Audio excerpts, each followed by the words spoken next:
Discovery Discovery channel তো আপনারা দেখেন, তাই না? আসুন ছোট্ট একটি গল্প শোনাই ডিসকভারি চ্যানেল নিয়ে।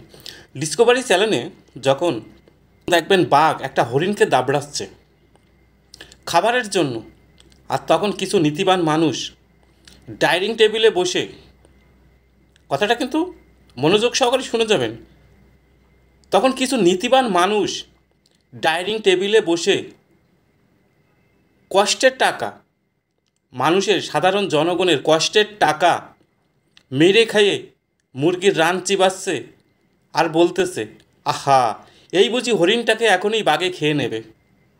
অথচ সেই নীতিবান মানুষরাই কখনো একবারও চিন্তা করে না যে আমি যে ঘুষের টাকায় মুরগির রান চিবাচ্ছি, এটা তো আমার দেশের সাধারণ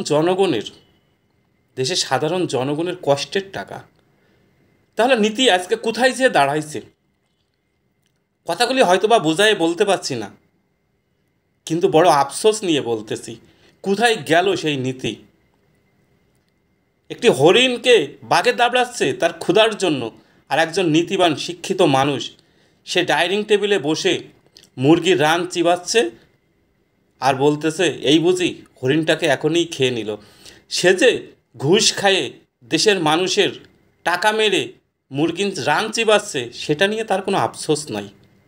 হায় রে নীতি, হায় রে নীতি।